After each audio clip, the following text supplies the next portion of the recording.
everyone, this is Greg K for HSM, and this is another segment of Ham Radio 101. And today we're going to talk about the different radio services and how they compare to amateur radio. So let's start off first with Citizens Band Radio, also known as CB radio. So with CB radio, there are typically 40 channels, and they are assigned specific frequencies, and they're in what's known as the 11 meter band. You may often hear CB radio referred to as 11 meters. Now, I say there's 40 channels, but there are some modifications that you can make to these radios to go outside of the bands and what some call the quiet channels. There were originally 23 channels in the Citizens Band frequencies until sometime in the mid 70s when the popularity of CB radio became so big that they had to allocate additional channels. So now that's why there's 40 channels that are pretty much out of the box when you get a new CB radio. The frequencies range from 26.965 megahertz all the way up to 27.405 megahertz. But typically, you don't have to know that because when you get a CB radio, they have the channel numbers listed. They go from 1 through 40. Channel 9 is usually reserved for emergency purposes, and Channel 19 is what's used by most truckers when going across the country. Officially, Officially, CB radios are limited to 4 watts of power, but chances are if you've been on CB radio in any time in the last 30, 40 years, you've probably heard a little bit more power being put out by a few stations. It's not uncommon to have higher power CB radios out there or radios that themselves can put out higher wattages or the use of amplifiers, which technically are not legal, but they are out there. The FCC doesn't really enforce power limits or any kind of restrictions that are currently going on with CB radio.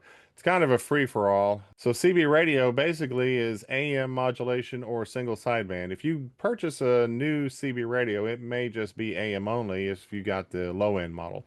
Some of the more advanced models have sideband, and some of the newer models now have FM. Back in 2021, frequency modulation was allowed in the Citizens Band frequencies, so people can use FM on CB should they desire.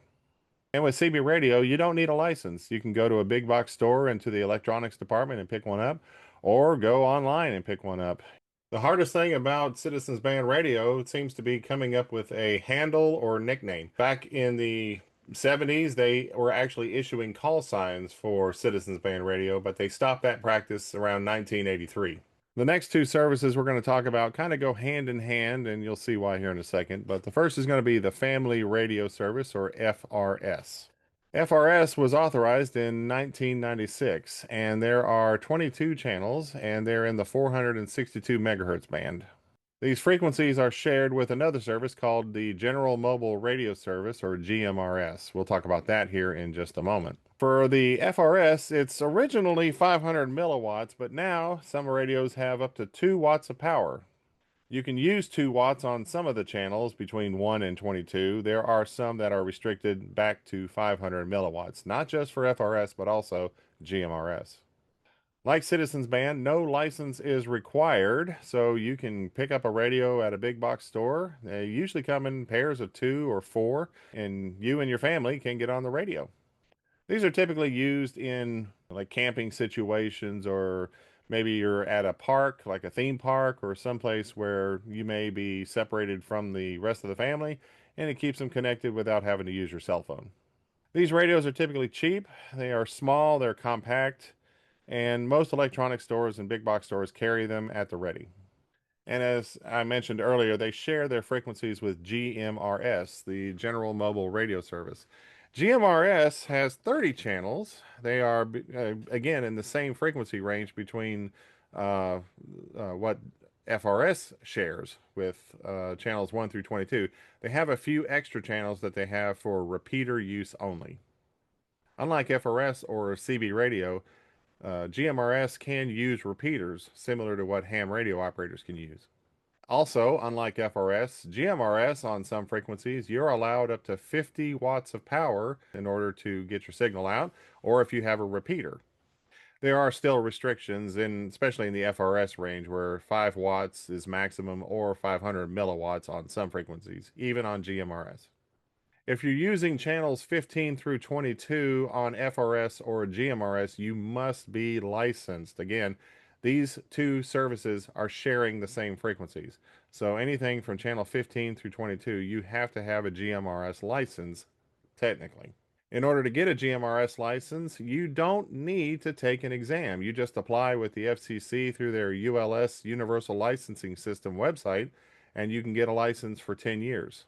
And this license not only covers yourself, but it covers you and your family, or in some cases, your business. So you can get one license, one call sign, and it covers pretty much everything and everyone within your household or your small business. Like ham radio, the cost for a license is $35. This was enacted just a few years ago, and the popularity of GMRS licensing went up when the price for a GMRS license went down. I know because I have a GMRS license. If you ever hear me on GMRS, I'm WRQD 813. And once again, you're in the UHF band like FRS, so the channels are limited as well as the power restrictions. The fourth and final service I'm going to talk about today is MURS, or MURS, Multi-Use Radio Service. This is on the VHF portion of the radio spectrum. The frequencies range from between 151 and 154 megahertz, and there's only 5 channels that you have to choose from. MURS was established in 2000, and like FRS and Citizens Band Radio, you don't need a license, you just need a radio. Some of the radios that are out there are somewhat expensive. You can get a few cheap ones online, but they don't have very high power.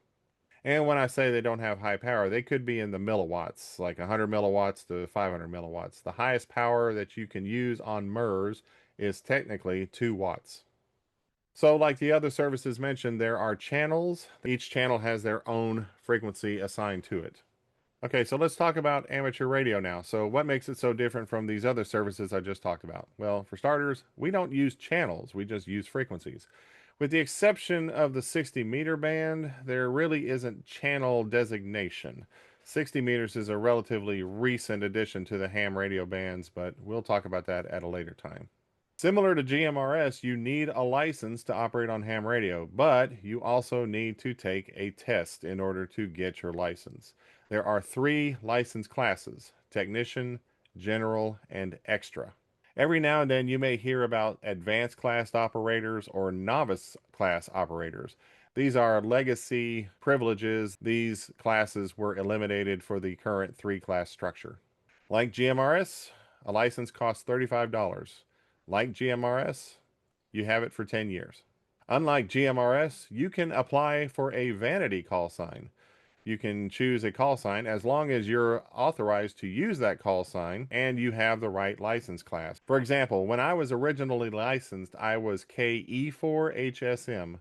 Now I got a vanity call where I dropped that second letter and I'm just K4HSM. Now, with the other bands, Citizens Band, FRS, GMRS, and MURS, they are all on one frequency range. They have allotted frequencies on one particular band, whereas with amateur radio, you have multiple bands to choose from. Typically, most people start out on the VHF bands on 144 to 148, the 2-meter band, or sometimes they will have radios that can do 2 meters and 70 centimeters, also known as the 440 band.